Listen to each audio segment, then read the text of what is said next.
I starved myself for months to buy Mom that vintage sapphire pendant. Seeing it around my sister Bianca's neck while Mom smiled was the final straw. I didn't scream, I just stopped paying their bills. When the foreclosure notice arrived, the real crying started. Before we continue today's story, we have an urgent announcement to make. Due to technical issues, we are pivoting towards another channel. Please subscribe to our new channel, Inherited Revenge. You can find the link in the video description, the pinned comment, and the collaboration tag on this video. Make sure to switch over now so you don't miss out. Thank you for your support. Now back to the story. The burn on my forearm was still throbbing, a fresh, angry red stripe I'd earned 3 hours ago on the sauté station. It was a stupid mistake, the kind you make when you're running on 4 hours of sleep and too much caffeine, but I didn't mind the pain. Actually, I barely felt it. I was vibrating with a kind of nervous, exhausted energy that felt almost like a high. I sat in my beat-up sedan in the driveway of my mother's house, clutching a small, velvet-wrapped box like it was the Holy Grail. Inside was a necklace. It wasn't just any necklace, and it certainly wasn't something I could afford on a junior Sue's chef salary, not easily anyway. It was a vintage sapphire pendant, Art Deco style, with a delicate platinum chain. Mom, Sylvia, had pointed it out in an antique shop window nearly 6 months ago. She had sighed that dramatic, tragic sigh of hers, the one that usually signaled she was about to ask me to pay a utility bill, and said, "It's the kind of piece a woman wears when she's truly made it, whatever that means." She had looked so small then, so wistful. That image stuck with me. For 4 months, I had picked up every extra shift available. I covered for the prep cooks when they called out hungover. I stayed late to help with inventory. I ate family meal leftovers instead of grocery shopping. I essentially deleted my social life. My boyfriend, Matthew, had been patient, though he worried about me. "You're running yourself into the ground for her, Maria," he'd said gently last week as I iced my swollen ankles. "I hope she appreciates it." "She will," I had promised him and myself. "This is big, Matt. This is the thank you she deserves for raising us alone." I took a deep breath, checked my reflection in the rearview mirror, dark circles under my eyes, hair frizzy from the kitchen humidity, and stepped out of the car. It was Sylvia's 60th birthday dinner. I was 20 minutes late because the dinner rush had been brutal, but I had the gift. That was all that mattered. I walked up the path, the gravel crunching under my non-slip work shoes. I could hear laughter coming from inside. It was a loud, boisterous laugh I recognized instantly. Caleb. He was my younger sister Bianca's manager, though as far as I could tell, his primary job was taking photos of her holding smoothies and driving her around in the car I helped pay for. I opened the front door. "Happy birthday," I called out, forcing a brightness into my voice that my body didn't feel. The dining room was fully set. Sylvia sat at the head of the table, looking radiant in a cream-colored dress I'd bought her last Christmas. To her right was Bianca, and to her left was Caleb. They were already eating. The appetizers, expensive imported cheeses and charcuterie that I knew Sylvia couldn't afford, were half demolished. "Oh, look who decided to join us," Bianca said, not looking up from her phone. She was typing furiously, her long, manicured nails clicking against the screen. "We thought you got stuck scrubbing pots or something." "Traffic," I lied, stepping into the warm light of the dining room. "And we don't scrub pots, we manage the line. Hi, Mom." I walked over to Sylvia and kissed her cheek. She smelled of expensive perfume and wine. "Glad you made it, Maria," she said, though her eyes flicked immediately to the small box in my hand. "Is that for me?" "It is," I smiled, my heart hammering. "I know I'm late, but, well, I wanted to give you this before we really started eating." I placed the velvet box in front of her. The room went quiet. Even Caleb stopped chewing. Bianca finally looked up, her eyes narrowing slightly. Sylvia opened the box slowly. I held my breath, waiting for the gasp, the tears, the validation that I was a good daughter, that the burns and the sleepless nights were worth it. Sylvia stared at the sapphire pendant. She blinked. Then, a strange, tight smile appeared on her lips. She didn't take it out of the box. She didn't clasp it around her neck. "It's beautiful, Maria," she said. Her tone was polite. Strangely, devastatingly polite. Very vintage. "It's the one from the shop," I said, my voice faltering slightly. "The Art Deco one. You said it looked like something a woman wears when she's made it." "Did I?" Sylvia laughed, a tinkling. "Airy sound. I say so many things, but thank you, sweetie, it's very thoughtful." She closed the box and set it aside next to the butter dish. "Now sit, the risotto is getting cold." I stood there, frozen. The reaction was wrong. It was all wrong. It was too lukewarm for something that cost me 4 months of my life. "Mom," Bianca said, her voice sharp and commanding. "Show Caleb the thing. The lighting is perfect right now." "Oh, right." Sylvia clapped her hands, her face lighting up with genuine excitement, an emotion completely absent when she looked at my gift. "Maria, move out of the way, honey. You're blocking the light." I stepped back, confused. Sylvia turned her head, angling her chin up. And that's when I saw it. Resting against Sylvia's collarbone, glittering under the chandelier light, was a thin, cheap gold chain. But hanging from it wasn't a gemstone. It was a custom nameplate necklace, written in a tacky, oversized cursive script that spelled Queen. "Bianca got it for me," Sylvia gushed, touching the cheap metal as if it were a crown jewel. "She had it custom made. Isn't it fun? It's so youthful." "It's for the cool mom aesthetic we're building for her Instagram," Bianca explained, finally looking at me with a smirk. "I'm going to tag her. We're doing a whole series. Queens Raising Queens." "That's nice," I managed to say, sliding into my seat. I looked at the velvet box sitting ignored by the butter. "I just thought, the sapphire is real. It's platinum." "Materialism isn't everything, Maria," Caleb chimed in, pointing a fork at me. "It's the thought that counts. Bianca put thought into her brand." I swallowed the lump in my throat. Okay, I told myself. She's wearing Bianca's gift because they're doing a social media thing. She'll wear mine later. It's fine. I tried to eat. I tried to listen to Caleb talk about his vision for a podcast. But 15 minutes later, the real blow landed. "Oh, Maria," Sylvia said, her mouth full of risotto. "I almost forgot. Since you bought that lovely antique thing, Bianca was saying it would actually match her outfit for the gala next weekend perfectly. The blue brings out her eyes." I froze, my fork hovering halfway to my mouth. "What?"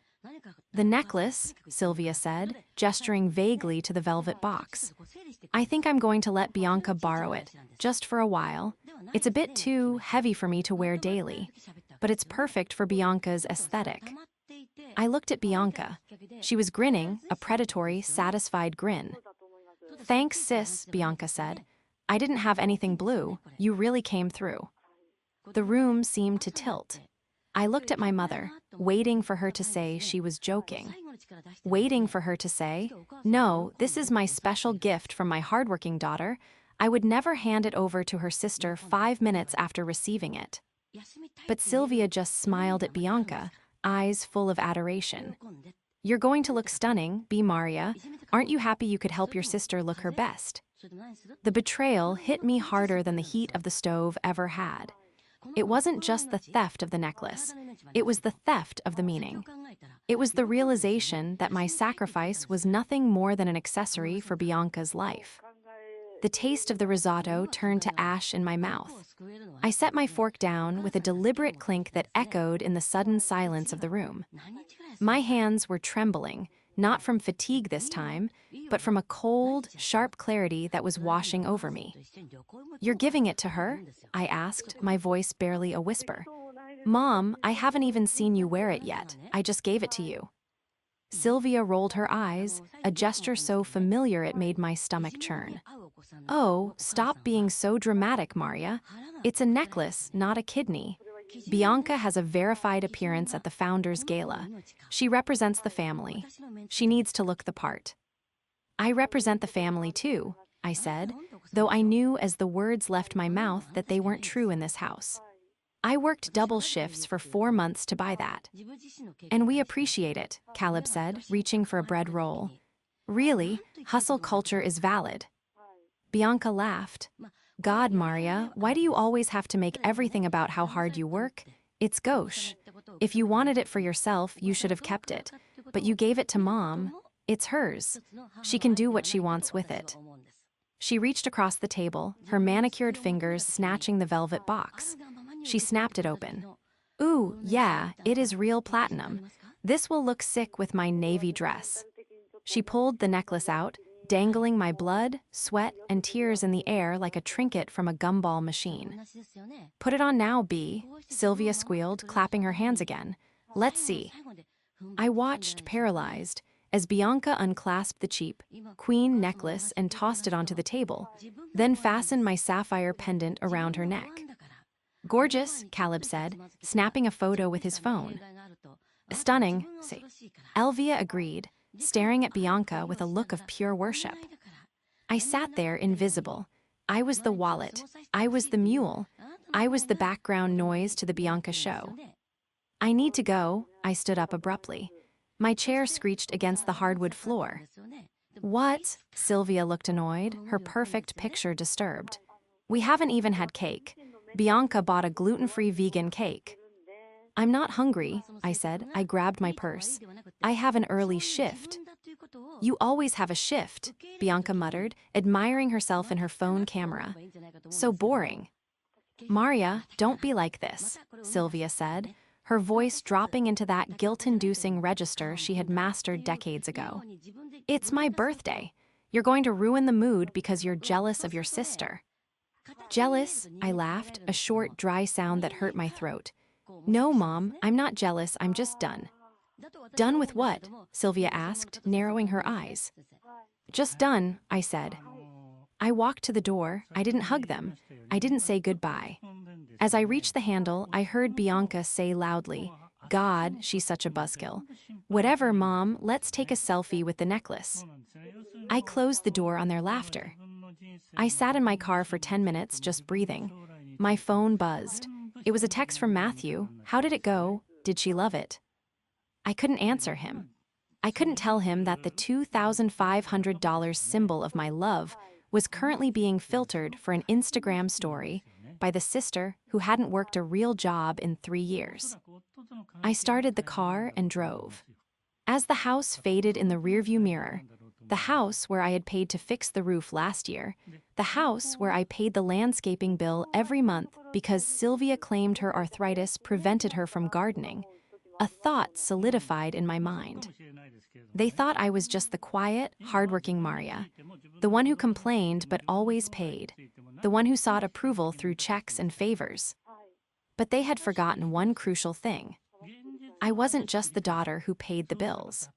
I was the only one who knew where the money actually came from, and more importantly, I was the only one who knew about the letter sitting in my apartment, the one from the county tax assessor that Sylvia had ignored for 6 months, and which I had been quietly saving up to resolve before the deadline next month. They had the necklace. They had the aesthetic. But they didn't have the passcode to the online banking, and they certainly didn't have the $8,000 needed to stop the tax lien. When I got back to the apartment I shared with Matthew, I didn't cry. I think I had cried enough over Sylvia and Bianca in my 20s. Now, at 27, the tears had dried up, replaced by a cold, hard exhaustion. Matthew was on the couch grading papers. He looked up, smiling, but his expression dropped the moment he saw my face. That bad? He asked, setting his glasses down. Worse, I said. I kicked off my shoes and walked to the kitchen island. I poured myself a glass of water, my hand steady. Bianca is wearing the necklace. Matthew paused. You mean Sylvia let her try it on? No, I said, taking a sip. I mean Sylvia gave it to her, 5 minutes after I opened the box, because it fits Bianca's brand better. And Sylvia is wearing a piece of scrap metal Bianca bought her that says Queen. Matthew stood up and walked over to me, wrapping his arms around my shoulders. He didn't say I told you so, though he had every right to. He just held me. I'm sorry, Maria. It's cruel. It's just cruel. It is, I agreed, but it's clarifying. I pulled away gently and walked to the desk where we kept our mail. I shuffled through the stack until I found the envelope with the red stamp. County Tax Assessor, Final Notice. What are you doing? Matthew asked.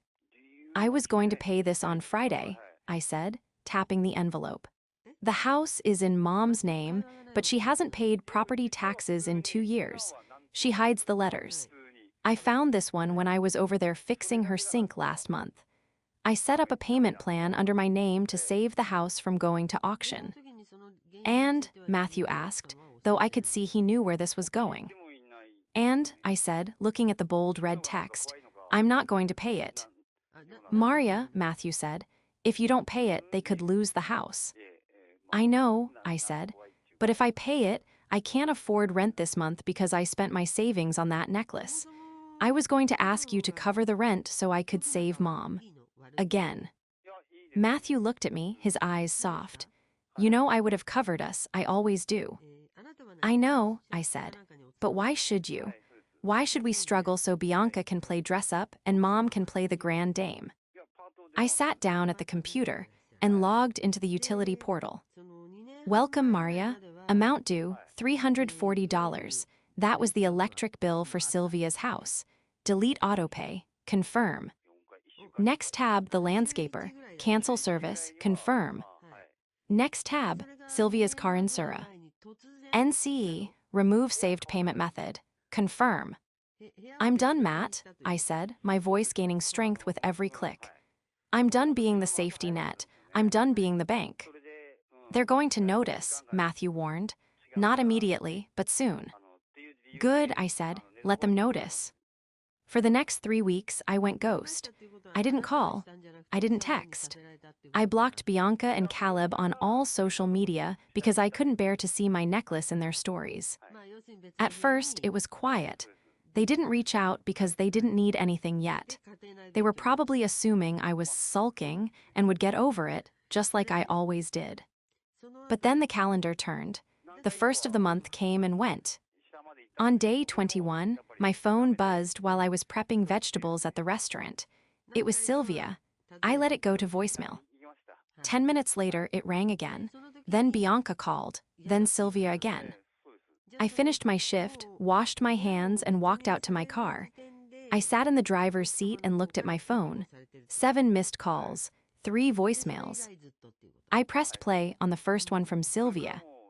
Maria, pick up. The electric company sent a notice saying the bill is overdue. I think your card expired or something. Call them and fix it, the lights flickered today. Love you. Casual, entitled, assuming it was a glitch. I pressed play on the second one. Maria, seriously. The gardener didn't show up today. The lawn looks atrocious and Caleb wanted to do a shoot in the garden tomorrow. What is going on? Call me back. Annoyed, impatient. I pressed play on the third one. This one was different. Maria, Sylvia's voice was high-pitched, cracking. She was crying. Maria, please pick up. There's a man here, he put a notice on the door, a sheriff's deputy. He says the house is being seized for back taxes. He says we have 30 days to vacate. Maria, you said you handled the taxes. You said everything was fine. What is happening? Call me. I listened to the sobbing on the other end. For the first time in my life, her tears didn't make my chest tighten with guilt. They didn't make me want to rush over and fix it. I looked at the phone. I thought about the sapphire necklace around Bianca's neck. I thought about the Queen nameplate. I texted Matthew, it's starting. Then I put the car in gear and drove home. I wasn't going to call her back. Not tonight. Let them sit in the dark for a bit. I didn't call back that night. I didn't call back the next morning either. The silence from my end was a calculated weapon, though at first, it felt like holding my breath underwater. Every time my phone vibrated, my heart would lurch into my throat, a conditioned response from a decade of jumping whenever Sylvia snapped her fingers. But then I would look at the screen, see Mother or Bianca or Caleb, and I would force myself to exhale and swipe the notification away. By the second day of the sheriff incident, the texts shifted from panic to rage. Bianca, you are literally ruining my life right now. I can't film content if we have to pack boxes. Where are you? Sylvia, I raised you better than this. To abandon your family in a crisis. After everything I sacrificed for you, the neighbors are talking, Maria. They saw the notice. I sat at the kitchen island in my apartment, reading the messages out loud to Matthew. He was grading papers, his red pen hovering over a student's essay, but his jaw was set tight. She's playing the sacrifice card, Matthew noted, not looking up. That's usually the ace in the hole, isn't it? Usually, I said, putting the phone face down. Usually, that's the part where I apologize for being born and write a check. But the checking account is empty, Matt. I literally couldn't help them right now if I wanted to. That's the irony. They bled me dry, and now they're mad there's no blood left to clean up their mess. I needed to be sure, though. I needed to know exactly how deep the hole was before I even considered speaking to them. I couldn't rely on Sylvia's hysterical interpretation of a legal notice. She was known to exaggerate a paper cut into an amputation if it got her sympathy. I'm going to the county clerk's office tomorrow before my shift, I told Matthew. I need to see the lien with my own eyes. I need to know if it's really a foreclosure timeline or just a warning. Do you want me to come? He asked. No, I said, standing up and walking to the window. I need to do this alone. I need to see the numbers in black and white, without her voice in my ear telling me it's not her fault. The next morning, the county clerk's office smelled of stale coffee and floor wax. I waited in line for 20 minutes, clutching my purse, feeling like an imposter. When I finally got to the window, the clerk, a tired-looking woman named Brenda, looked up the property address. Ah, yes, Brenda said, adjusting her glasses. The Rodriguez property. We've sent 4 notices, ma'am, the laws. T1 was the notice of intent to sell. So it's real, I whispered. How much is the total due? Brenda tapped a few keys and printed a document. She slid it under the glass partition. With penalties and interest, you're looking at $8,432. To stop the auction, we need at least 50% by the 15th of this month. The rest can be on a payment plan. I stared at the number, $8,432. It wasn't a fortune to a millionaire, but to a single mother who worked part-time as a receptionist, which was what Sylvia supposedly did. It was insurmountable. But then I looked at the date the taxes first went unpaid. It was 2 years ago. 2 years ago, Sylvia had told me she needed $3,000 for emergency dental work. I had given it to her. 18 months ago, she needed $2,000 because her car transmission blew.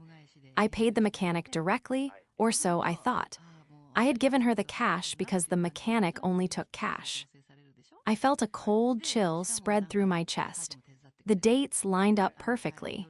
Every time the tax bill would have been due, a crisis had occurred where she extracted the exact amount from me. Can I get a printout of the payment history? I asked, my voice steady despite the trembling in my hands. Or the lack thereof. Sure, Brenda said. I left the office with a thick manila envelope. It wasn't just a tax bill anymore. It was a timeline of deception. I sat in my car in the parking lot and opened the banking app on my phone, not mine, but Sylvia S. I had set up her online banking 5 years ago because she didn't understand computers.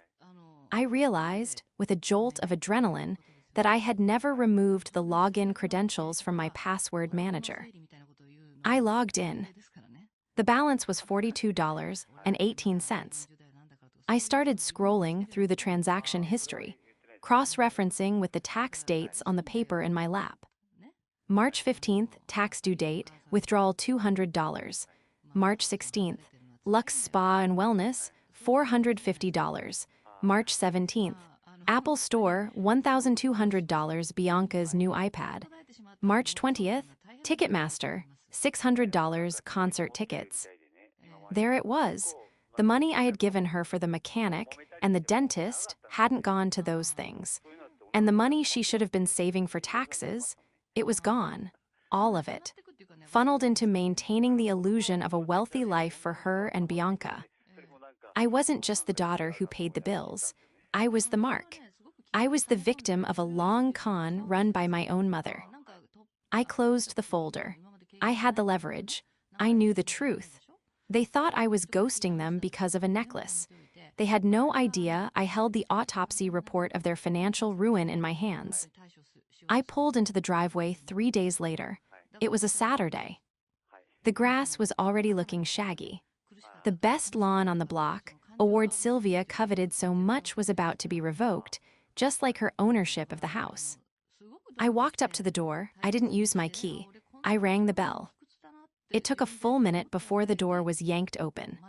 Sylvia stood there, wearing a silk robe that I knew cost $200. Her face was blotchy, her eyes rimmed with red, but the moment she saw me, the sorrow instantly hardened into anger. "You have some nerve," she hissed, stepping back to let me in. "Do you know what kind of week I've had? I've been sick, Maria, physically sick from the stress. And you just vanished." I walked past her into the living room. It was a mess. Takeout containers were piled on the coffee table, expensive Thai food from the place downtown. "I didn't vanish," I said calmly, clutching the manila envelope against my chest. "I was working. I picked up 6 extra shifts." "Good," Sylvia threw her hands up. "Then you have the money? You can fix this. The man said we need 4,000 by next week or they start the auction process. You have to transfer it today, Maria. Right now." She pointed to her laptop, which was open on the dining table. I stayed standing. "I don't have it, Mom." Sylvia froze. "What do you mean you don't have it? You always have savings. You're the responsible one. Ask Matthew. Ask your father's side of the family. I don't care, just fix it." "I had savings," I corrected her. "I had exactly $3,000 saved up 3 weeks ago. It was in my emergency fund." "Well," Sylvia demanded, "where is it?" "I spent it," I said. "On what?" she screeched. "What could you possibly need that is more important than your mother's house?" I looked her dead in the eye. A vintage sapphire necklace. The silence that followed was heavy, suffocating. Sylvia's mouth opened, then closed. She blinked rapidly. The gift," she whispered. "Yes," I said, stepping closer. "I had a choice, Mom. I saw that tax notice on your desk a month ago. I knew this was coming. I started saving every penny to pay it off for you as a surprise. But then, your birthday was coming up. And you wanted that necklace. You talked about it for months. You said it was the only thing that would make you feel special." I took a deep breath, letting the lie, or rather, the partial truth, hang in the air. "So I made a choice. I could pay your taxes, or I could buy the gift you desperately wanted. I chose the gift. I spent the tax money on the necklace." Sylvia's face turned a shade of purple I had never seen before. You stupid girl, you spent our house money on jewelry." "It's not jewelry," I said, mimicking her tone from the birthday dinner. "It's a legacy piece. It's for a woman who has made it. Remember." "I need that money," Sylvia screamed, grabbing a pillow and throwing it at the couch. "You have to take it back, return it, get the cash back right now." "I can't," I said simply. "Why not?" "Because," I said, looking toward the hallway where Bianca had just emerged, looking sleepy and annoyed. "It's currently being used for Bianca's brand aesthetic. Isn't that right?" Bianca froze, her hand flying to her throat. She was wearing the sapphire pendant. It was tangled with 2 other gold chains, looking cluttered and cheapened by the styling, but it was there. "What is going on?" Bianca asked, looking between us. "Why is everyone yelling?" "Your sister," Sylvia pointed a shaking finger at me, "wasted the money meant for our taxes on that necklace. She prioritized a trinket over a roof over our heads. She's trying to make us homeless." Bianca's eyes went wide. She looked down at the necklace, then back at me. "Wait, this is why the sheriff came? Because you bought this?" "Basically," I said. "So, if you want to save the house, you'll need to give it back to me so I can sell it to a pawnbroker. I won't get full price, maybe half, but it's a start." Bianca clutched the pendant tighter. "No, I already posted it. I have a partnership pending with a jewelry brand because of the engagement on my last reel. I can't just stop wearing it, it's my signature piece now. Are you serious? Sylvia turned to Bianca, then back to me. She was cornered. She couldn't demand Bianca give it up without shattering the golden child illusion, but she couldn't let the house go. You're lying, Sylvia spat at me. You have more money, you always do. You're just doing this to punish me because I let Bianca wear it.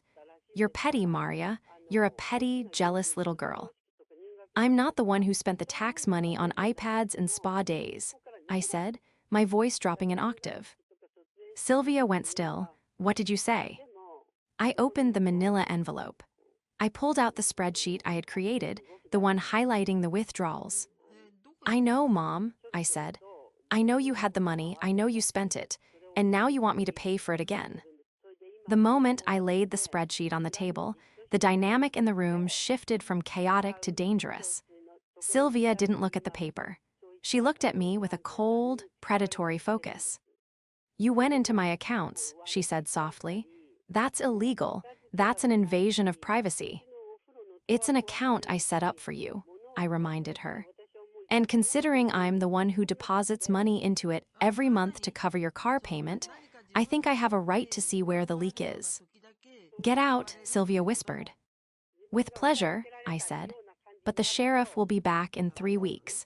And unless you have $8,000 hidden in those designer shoeboxes, you're going to lose the house. I turned to leave. If you walk out that door, Sylvia shouted, her voice rising to a frantic pitch, don't you dare think you're part of this family anymore. I will tell everyone. I will tell your Aunt Sarah, your Uncle Mike, everyone that you stole from me. That you hacked my accounts and left your mother on the street. Tell them, I said, not looking back. But make sure you tell them about the necklace, too. I walked out. My hands were shaking so hard I could barely unlock my car, but I felt lighter than I had in years. I thought the threat was empty. I was wrong. By that evening, my phone was blowing up, but it wasn't Sylvia this time. It was Aunt Sarah, then my cousin Ricky, then Uncle Mike. Aunt Sarah, Maria, I just got off the phone with your mother. I am appalled. How could you refuse to help her? She says you locked her out of her own bank account. Uncle Mike, kid, I know you and Sylvia have issues, but letting the house go? That's your father's house. You really going to let the state take it out of spite? Then came the notification that made my stomach drop. Facebook. Bianca had posted a life update. It was a photo of her and Sylvia, hugging, looking teary-eyed. The caption read, "It's so hard when the people you trust the most turn out to be toxic. Broken heart, we're facing a huge crisis right now because someone we loved decided to manipulate our finances and leave us high and dry. We might lose our childhood home. Please send prayers for my mom. She's so strong, but she's heartbroken by this betrayal. Family drama, betrayal, toxic family, need a prayer." The comments were flooding in. OMGWH. Oh, is this about your sister? Stay strong, queen. Karma will get them. I sat on my couch, the blue light of the phone illuminating the dark room. They're controlling the narrative, Matthew said, reading over my shoulder. They're isolating you. If you don't fight back, the whole family is going to cut you off. I know, I said. They're trying to shame me into paying. It's a pressure campaign. I looked at the comments again. Bianca had replied to one. It's complicated, but let's just say jealousy is an ugly disease. Okay, I said, standing up. They want to make this public. Let's make it public. What are you going to do? Matthew asked. I'm going to call a family meeting, I said. Aunt Sarah, Uncle Mike, all of them, Sunday dinner. Sylvia loves an audience. Let's give her one. I sent a mass text to the family group chat, which I had been muted in for months. Maria, I see there's a lot of confusion about what's happening with Mom's house. I want to clear the air. I'm coming over on Sunday at 1 p.m. with the financial records to explain exactly why the taxes weren't paid. I think everyone deserves to know the truth before any money is borrowed or donated. See you there. The response was immediate. Sylvia, you are not welcome here. Aunt Sarah, I think that's a good idea, Maria. We need to get to the bottom of this. Uncle Mike, I'll be there. Sylvia couldn't say no, not without looking suspicious. She was trapped. I spent Saturday night preparing. I didn't just have the spreadsheet. I went back further. I found the credit card statements she had thrown in the recycling bin months ago that I had fished out, thinking I needed to shred them for security. I taped them to blank sheets of paper. I highlighted every single transaction that corresponded to a request for money from me. Request: Mom needs medicine, $200. Actual charge: Nordstrom, $198.50. Request: heater repair, $400. Actual charge: casino withdrawal, $400. I built a dossier, a thick, heavy binder of evidence that documented 5 years of financial abuse. Sunday morning arrived. The sky was gray and overcast. I put on my best blazer, armor for the modern woman, and picked up the binder. "Ready?" Matthew asked. He was coming with me this time. I needed a witness. "No," I said honestly, "but I have to do this. If I don't, I'll be the villain in their story forever." We drove to the house. There were 3 other cars in the driveway. The extended family had arrived. I walked in, Matthew a step behind me. The living room was crowded. Sylvia was sitting in her armchair, a tissue in her hand, looking frail.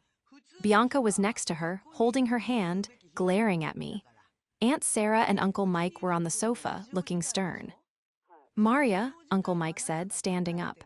"Glad you came. Your mother says you've been withholding access to the accounts." "I haven't withheld anything," I said, placing the heavy binder on the coffee table with a loud thud. "I stopped paying the bills because I ran out of money, and I'm here to show you exactly where that money went." "Don't listen to her," Sylvia cried out, jumping up. "She's doctored them. She's trying to humiliate me." "Sit down, Sylvia," Aunt Sarah said, her voice sharp. She looked at the binder. "What is this, Maria?" "This," I said, opening the cover, "is the ledger. Bianca, you might want to pay attention. You're in here a lot." I turned the page to the first tab. "Let's start with the tax money from 2 years ago," I said. "The reason we are receiving foreclosure notices today." The room was so quiet you could hear the hum of the refrigerator from the kitchen. All eyes were glued to the binder. I pointed to the first highlighted row. 2 years ago, March 15th, I transferred $2,000 to Mom specifically for the property tax installment. Here is the transfer confirmation from my bank. I flipped the page. Here is the transaction from Mom's account the very next day. Withdrawal, $2,000. And here, I flipped to a taped receipt, is a credit card payment for the exact same amount, paying off a balance that included a trip to Cabo for Bianca's 21st birthday. I looked at Bianca. Her face had drained of color. "You told me you won that trip in a contest," she whispered. "She lied," I said, "just like she lied about the transmission repair last year." I flipped ahead. $1,800, supposedly for the mechanic, actually went to Saks Fifth Avenue and Sephora. Aunt Sarah gasped. She reached out and pulled the binder toward her, her eyes scanning the pages frantically. "Sylvia, is this true? Did you spend the tax money on makeup?" Sylvia was trembling. She looked like a cornered animal. I deserved a treat. I was depressed. Maria doesn't understand the pressure I'm under." "The pressure of what, Sylvia?" Uncle Mike's voice was low and dangerous. "You haven't worked in 10 years. We've all been chipping in. I gave you $500. Last month for groceries. Where did that go?" I knew the answer. I flipped to the most recent month. Here, Uncle Mike, $500 deposit, followed by a $500 payment to Elite Image Consulting. I looked at Bianca. "That's your manager, isn't it? Caleb's consulting fee." Bianca stood up, her chair toppling over. She looked at Sylvia with horror. "You told me you got a discount. You told me Caleb was doing it for free because he believed in my potential. You've been paying him with Uncle Mike's grocery money." "I was investing in you," Sylvia screamed, tears streaming down her face. Real tears this time, tears of exposure. "I was trying to give you the life Maria never wanted. Maria is boring. She's happy being a servant in a kitchen. You were supposed to be the star." The words hung in the air, toxic and revealing. I'm a chef, Mom, I said, my voice surprisingly steady. I'm not a servant, and I'm the only reason this house still has electricity.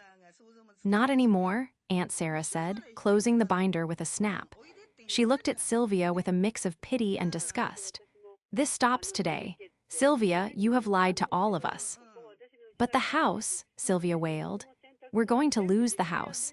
Maria, you have to pay it. You have the credit. No, I said, I don't. I reached into my purse and pulled out a small, folded piece of paper. But I do have a solution. I turned to Bianca. She was crying silently, touching the sapphire necklace at her throat. Bianca, I said, give me the necklace. What? She choked out.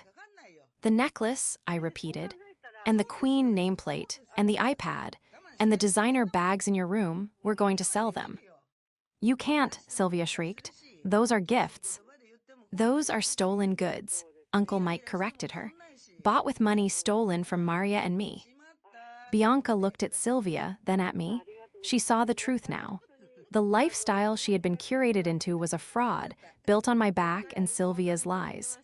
Slowly, with shaking hands, she reached behind her neck. She unclasped the sapphire pendant. She walked over and placed it in my hand.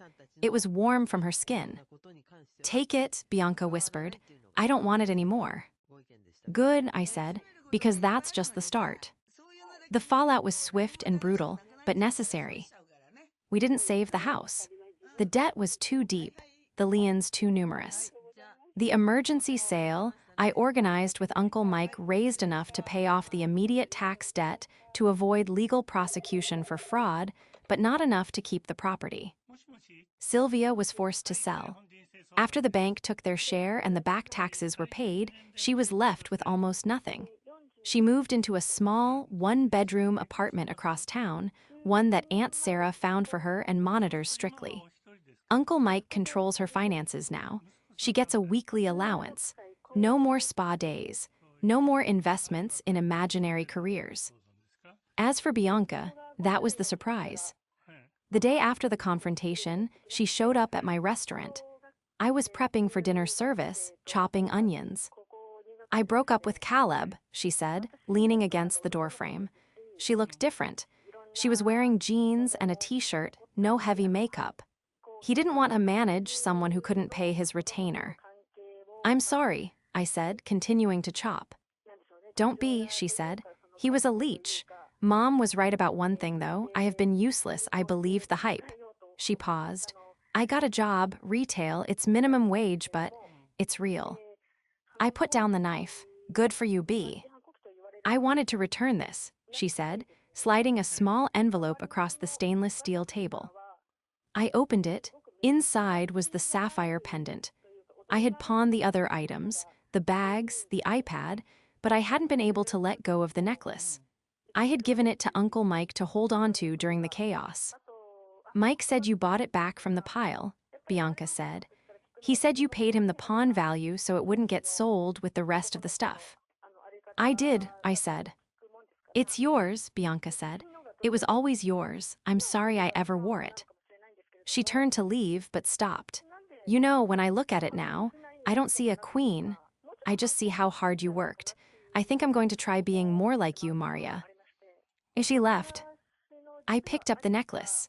The platinum felt cool and heavy in my hand. I walked to the small mirror in the employee locker room. I put it on. It sat perfectly against my collarbone. It didn't make me look like a queen or a star. It made me look like a woman who had walked through fire and come out the other side, scarred maybe, but standing tall. I didn't call Sylvia. I haven't spoken to her in 3 months. I hear from Aunt Sarah that she still complains about me, still tells anyone who will listen that I abandoned her. But her voice is small now, distant. It can't reach me. I have my own life. I have Matthew. I have my kitchen. And when I look in the mirror, I don't see a daughter who owes anyone anything. I see myself.